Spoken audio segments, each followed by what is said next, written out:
ไอ้ที่โทรมาเนี่ยเฮาก็เงิน2,000กีบมันสิเว้าได้เฮิงบ่ได้นี่น่ะเฮาแฮงไกลแล้วพุ่นบ้านห้วยเมาพุ่นอันผู้ชาวบ้านได้ตัวเว้าว่าอันนั้นจักปีก็อยู่มานั่น40พุ่นอยู่ในบ้านตัวบ่หรืออยู่บ้านไหนสมัยฉันว่า40ฮะโหมันก็แก่พุ่นแล้วเฮ้ย40 50แล้วเอากระดูกมาให้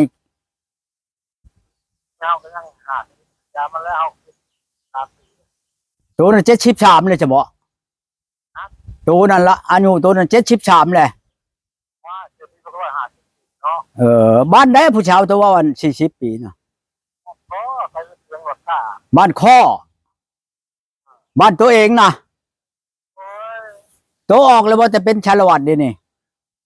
ออกแล้วจะบำนาญแล้วอันบ่แล้วเป็นชาละวัดนะแม่เดี๋ยวว่าตัวเป็นชาละวัด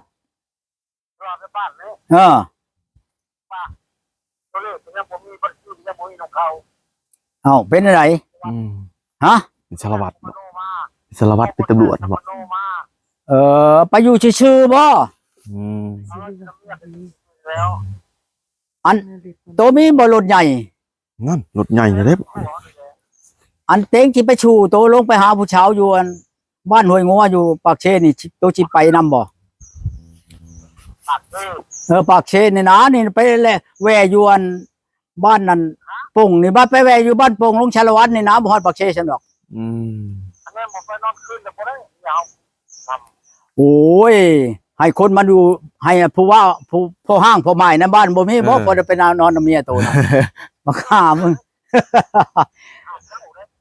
โทษถึง59อีกมีบ่59มันเขียนแค่อันเจี้ยเมียนบ่59ชื่อว่านั่นมันบอกเลขว่าจักว่าใหญ่59ชื่อได้โอ้ยแม่นตัวบอกเลขเต็งบ่นี่นะ59นี่59หรือ60แล้วบ่มันยังก็ผิดหยังผิดดันลายนี้ตัวก็จดเราตัวก็เขาเป็นผิดเป็นเพื่อนเต็งนี่เต็งบ่มีเงินเต็งเท่านี้เด้อมันจังบ่เสียเงินหลายเต็งสิลองไปแหว่ตัวให้ชื่อบัตรเติมเงินใช่ก่อนจังโทรมาหากันเชียวเป็นหยังส่งมาโลดส่งมาได้นี่ก็ได้คุณได้ใหญ่นะแต่กี้น่ะมันเป็นทหารอยู่ในชิโนเนี่ยอยู่ในเฮือนลายตานุเพชรนี่คือว่ามีคน59คนใหญ่59 60โอ้มันก็สิมีลีก็บ่จักแล้วของมันกระทานเก่าของเขามันออกมากินเบี้ยบำนาญเด้อยู่บ้านพ่อนี่นะข้อคำเฒ่านี่พ่อใหญ่สิชวนลงใต้บ่เพิ่นบ่ไปบ่เขาว่านอนคืนไปมันเว้าแต่เก่านั้นมันว่าคันมึงมีเวียกมาสู่กูเลยไปเฮาบ่ไปหรอกเอารถมันไปเอารถหลานตัวเองรถค่อยขายให้หลานค่อยนี่แหละเขาสิไปเอาคันนี้ไปเขาว่ามีเวียกก็ให้มาสู่ไปรถขายเท่าไหร่พ่อใหญ่นะขายเท่าทึนขายแต่โดนแล้วพ่อใหญ่โอ้ยขายแต่เดือน9คันนี้บ่โตสิว่าสิซื้อมานี่ละขายบ่พ่อใหญ่เอาเลยขายสิเอาใหม่อีกบัดนี้น่ะคันถ้าเอาเมียผู้นี้ล่ะสิเอาใหม่หักบ่เอารถอันนี้สิเอาHyundaiเอาHyundaiบ่พ่อใหญ่บัดนี้เอาHyundaiเอาเฮ็ดร้อยบ่พ่อใหญ่แปลว่าHyundaiนี่ค่อยคิดนั่นคันว่าได้เมียมาประเชิดจักเทื่อแล้วค่อยสิพาเมียไปหาขายหาหยังนาเอาขึ้นใช้รถนั่นแหละไปมื้อนี้นอนหั่นมื้อนั้นนอนนี่ละยานะเดี๋ยวนี้คิดนั่นค่อยคิดได้นั่นดอกราคามันก็บ่พอหลายปานใดนะ2-3 แสนนี่ก็ได้นะHyundaiนี่อันนั้นโตราคาล้านปลายผู้ใดก็ชื่อนั่นวีโก้เนาะพ่อใหญ่แพงนะโตห่างรถใดIsuzu D-Max ชื่อรุ่นนั้นHyundaiเนาะสิเอาHyundaiบัดนี้นะจังว่าเอาเมียมาอีนายอันนั้นอีนายอยู่อันเชกองนั่นคอยบ่ให้วิทย์บัดนี้คอยให้ได้ตอบบัดนี้คันวิทย์บัดนี้คอยก็เลิกโลดกับอีนายนะอันผู้สิลงไปอยู่บ่พ่อใหญ่ผู้นี้ถามลูกผู้นั้นลูกผู้โทรมาโทรใช้บ่รับบ่ติดแล้วก็ถ้าอยู่หั่น2-3 มื้อจังได้ตอบก็มีโยของเว้านี่มันบ่เป็นได้คนแต่น้องปรึกษาแต่ลูกเนาะพ่อใหญ่เนาะคันว่าลูกให้เอาได้เอานะคันลูกว่าบ่ให้เอาแล้วว่าฉันก็เสียเวลาเฮาแหละอย่าซะเลิกกันซะนี่แหละนี่เราก็อันโทรมา บอกมา โทร ว่า ทั้งเพจทั้งไลน์บ่พ่อใหญ่ ทั้งหลายเลยก็เห็นน้อยก็โตแล้วพุ่นแล้วเราส่งคออันนั้นมาให้เบิ่ง อืม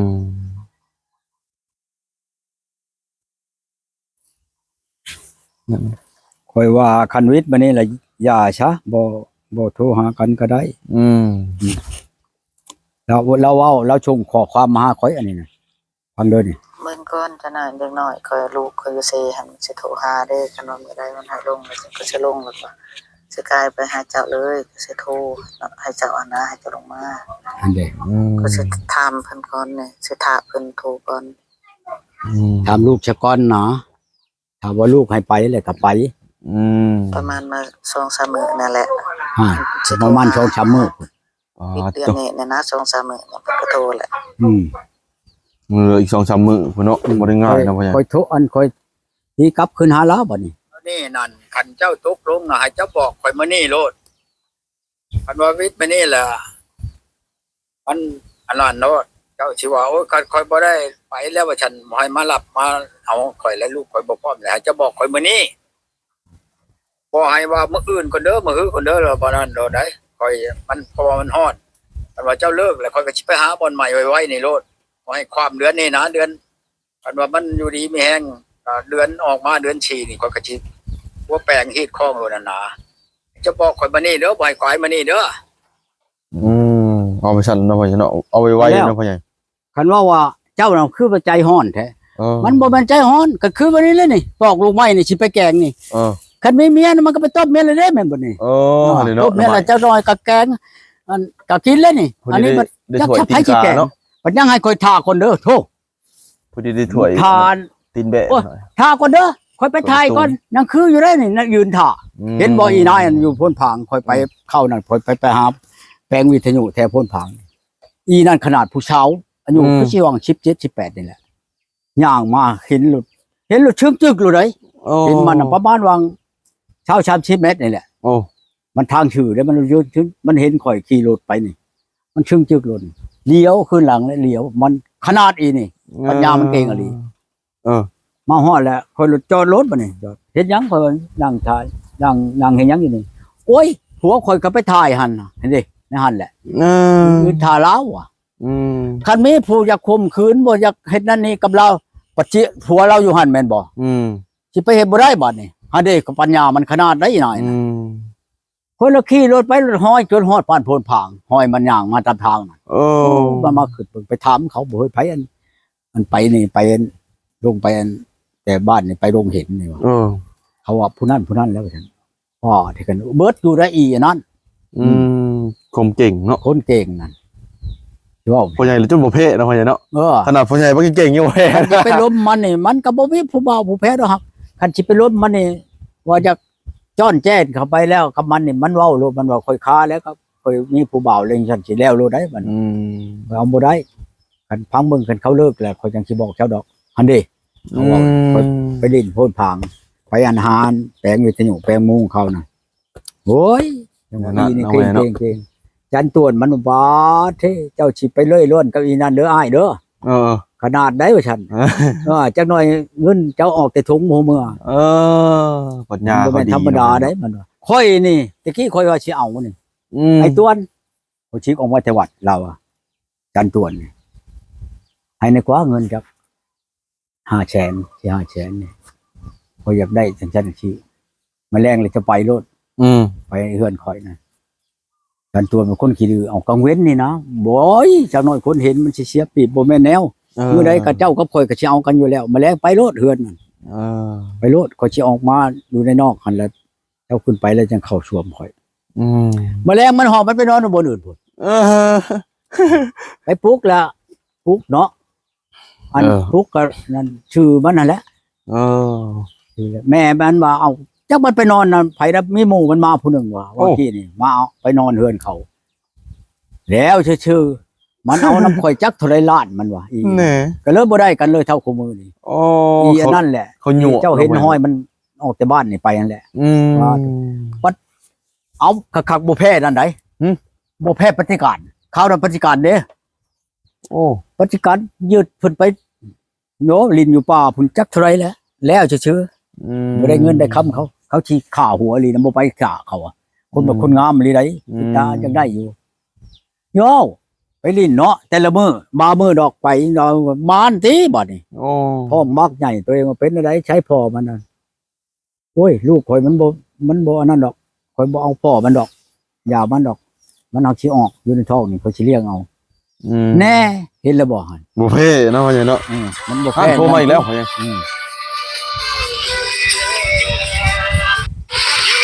กินอะไรดีป่ะ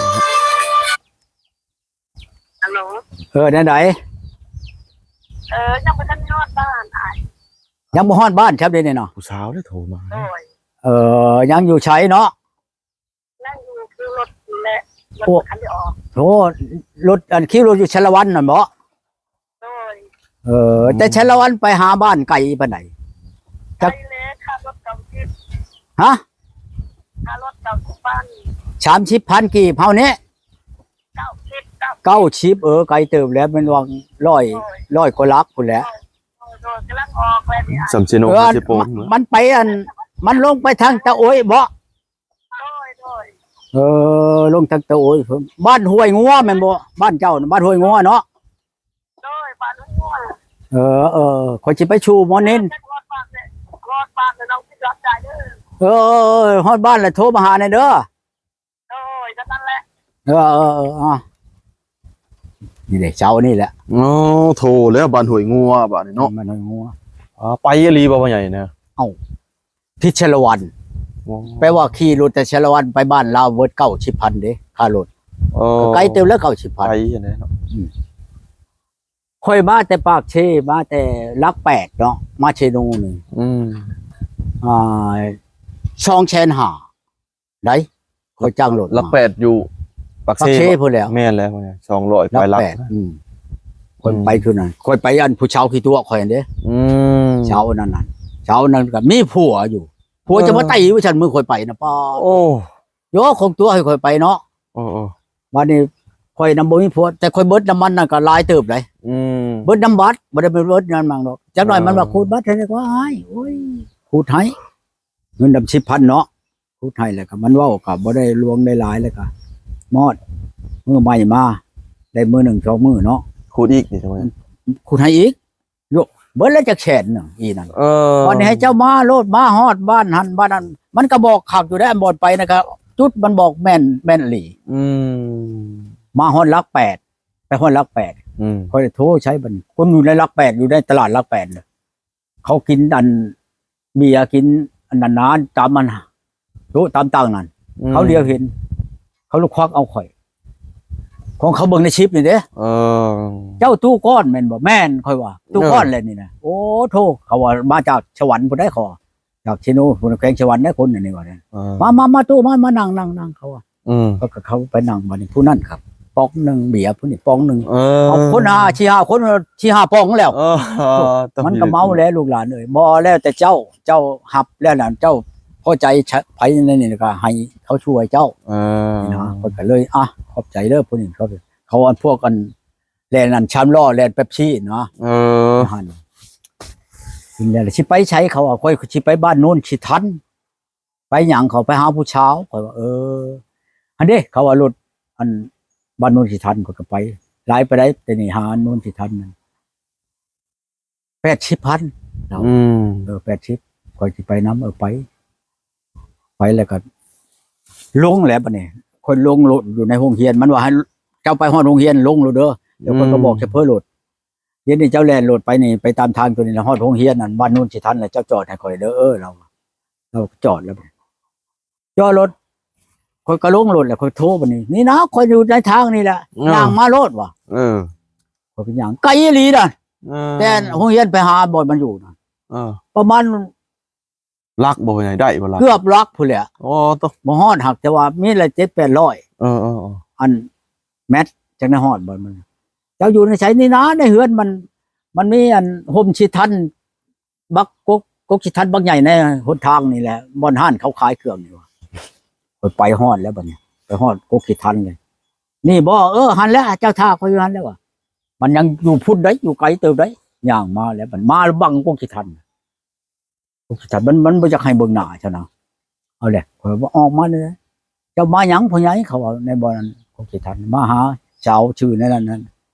อ้าวเขาก็ตกชะเง้อแล้วน้องของเมียเขาได้ อืม เล็กน้อยผัวก็ปึ๊บปับออกมาแต่